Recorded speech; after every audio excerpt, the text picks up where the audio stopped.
This week, I'm gonna talk with you about an essential topic if we want to live free emotionally and in our relationship. We're gonna talk about appeasing the emotions of our inner child. Okay, and my first point with you is that yes, it's possible. I am a living proof. I'm practicing it very often, and I'm going to share with you today why I'm so triggered.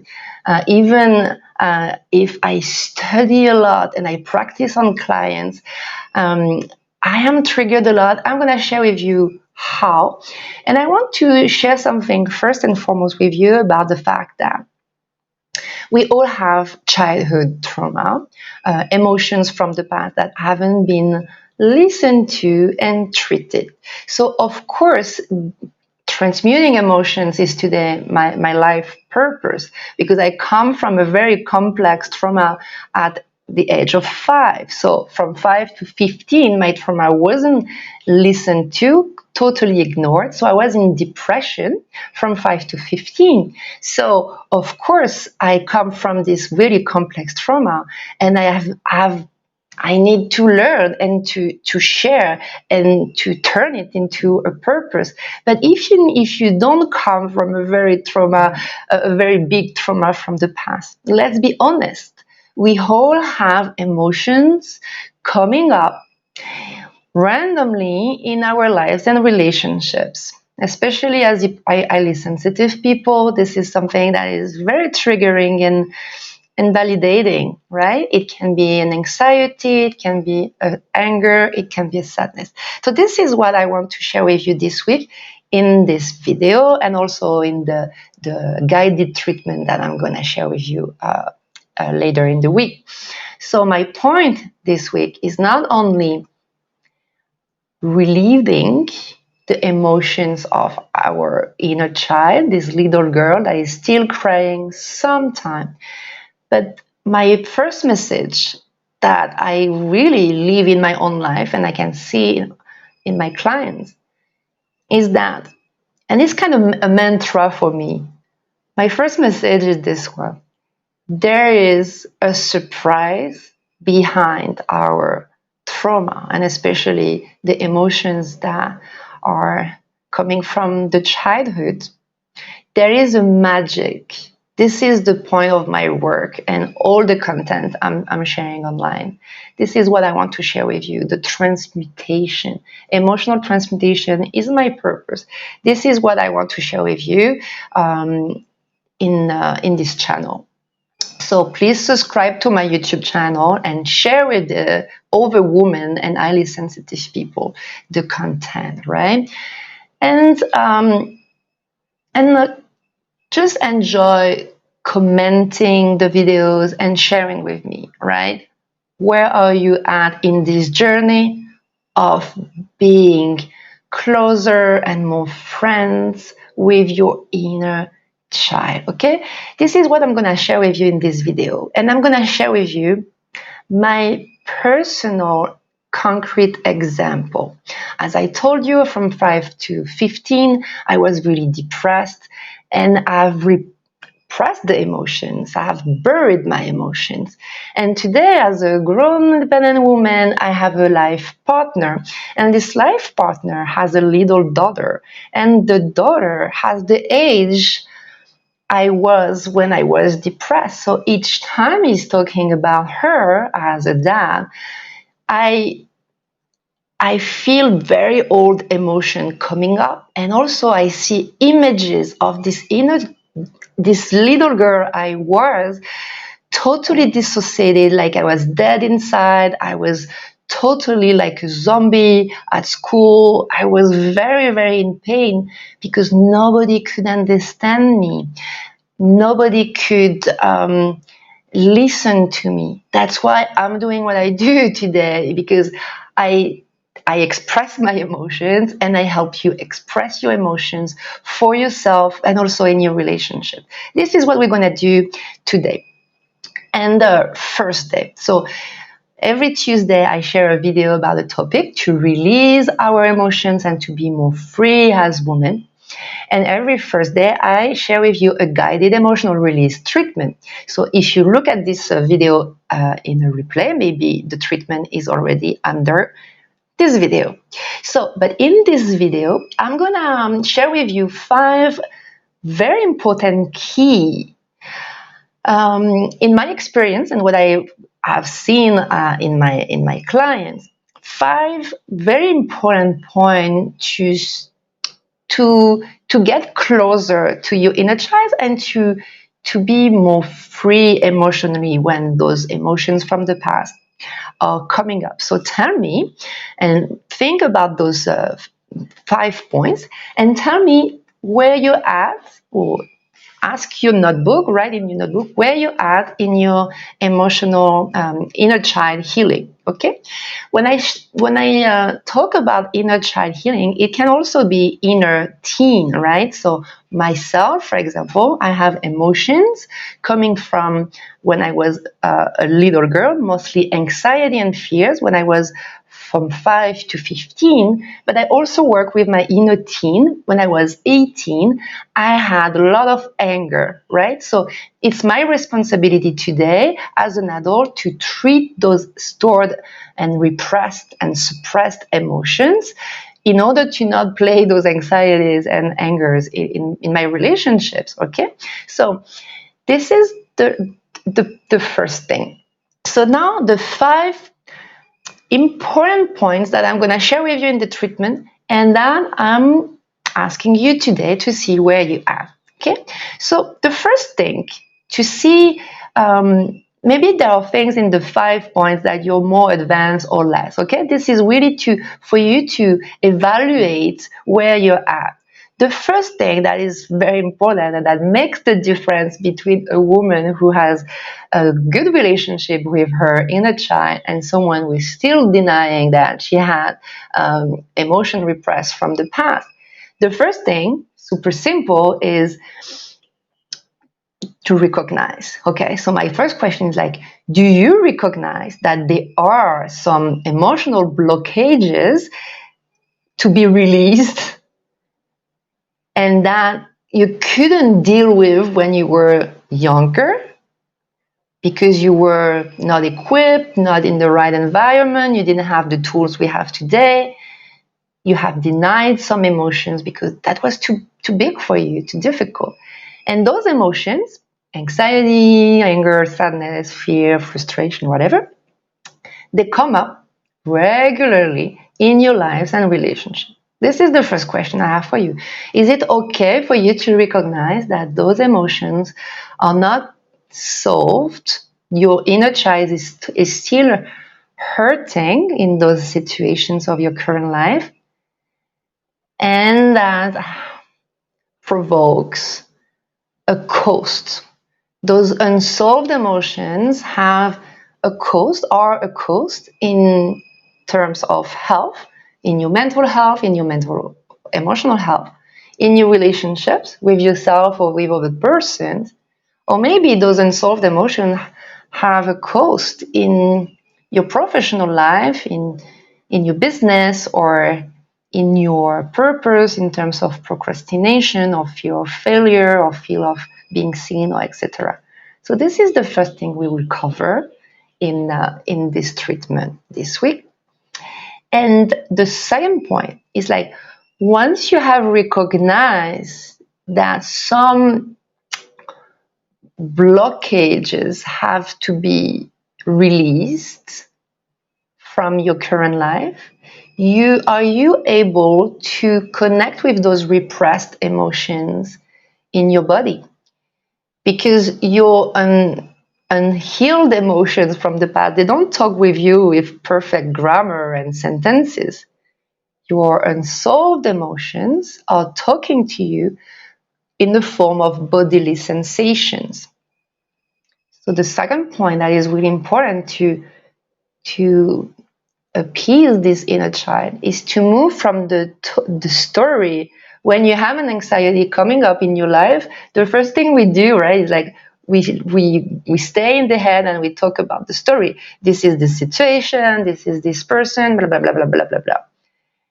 My second question is, are you able to move from the head to the body, to switch off this dialogue, negative inner talk, sometimes very judgmental, scary, not helpful, to move down in the body? If, for example, you have an anxiety coming up from the past, you connect. Usually the anxiety is around the chest, right? And you connect, right?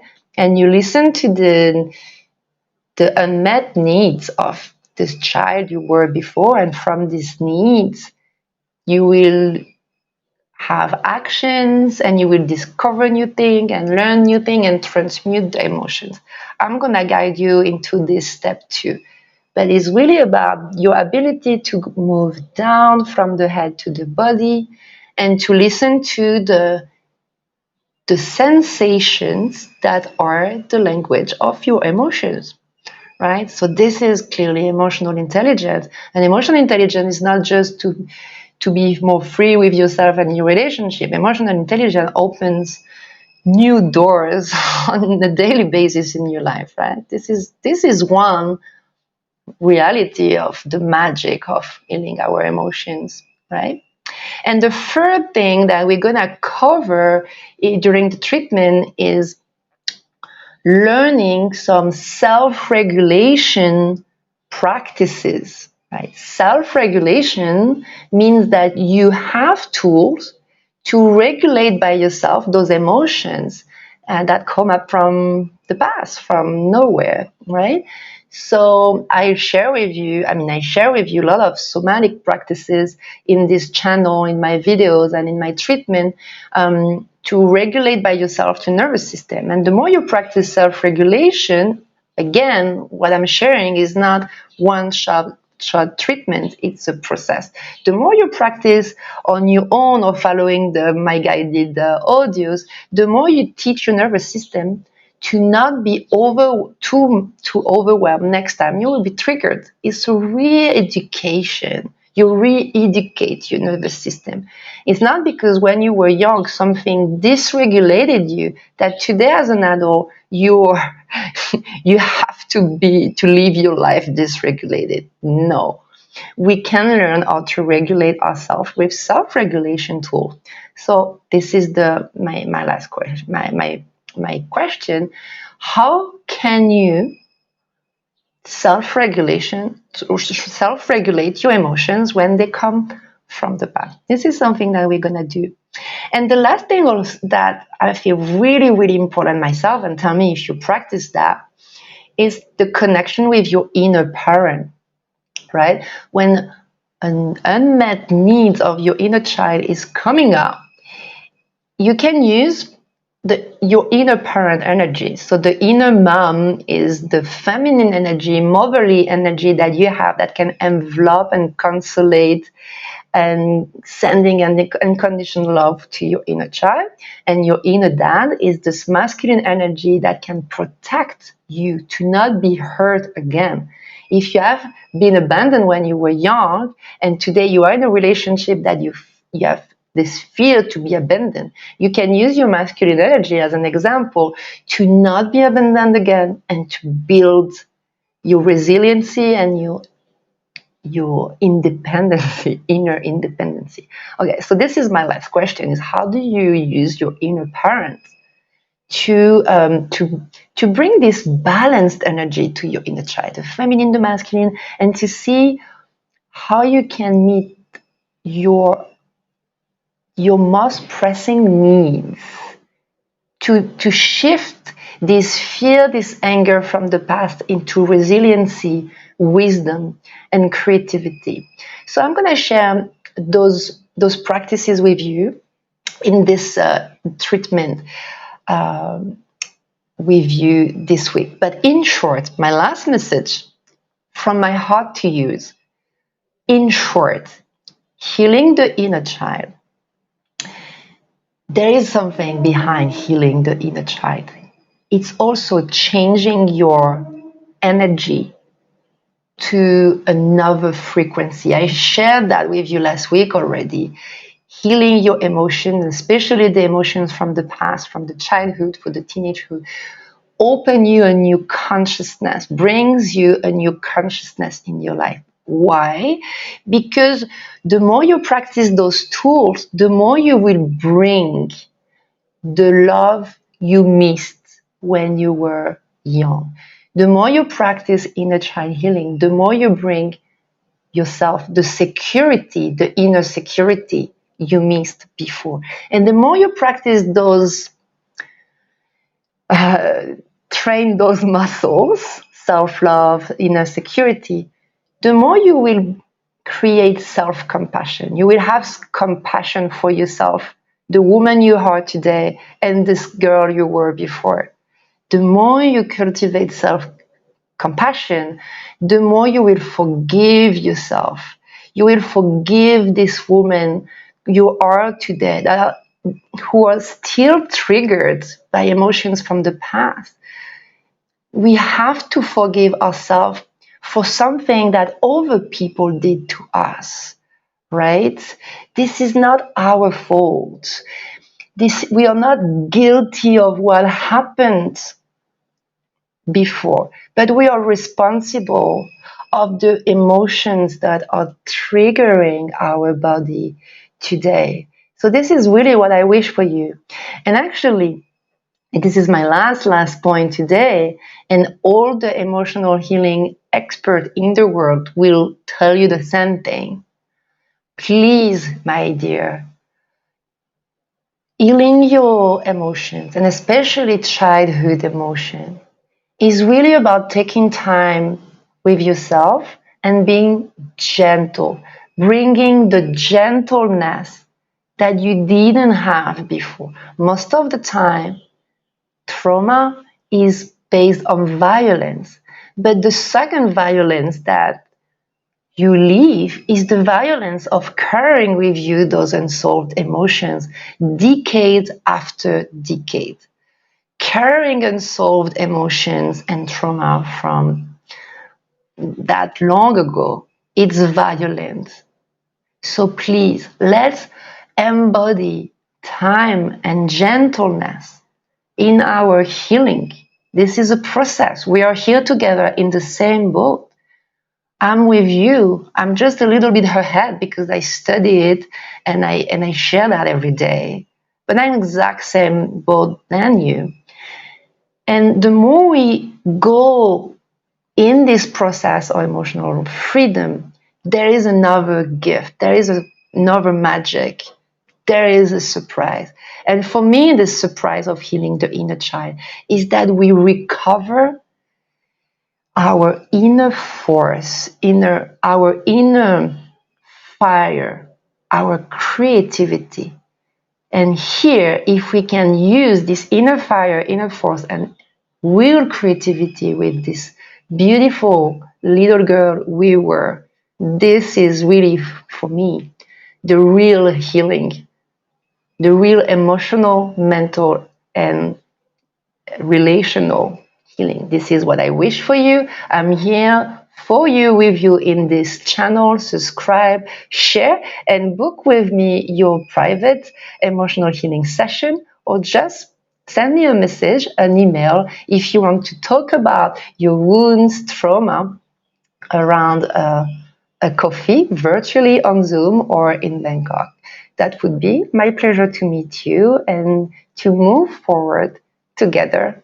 I love you, and I see you next Thursday for the emotional release treatment, and next Tuesday for a new video and a new topic to live even more freely. Thank you very much. Bye bye.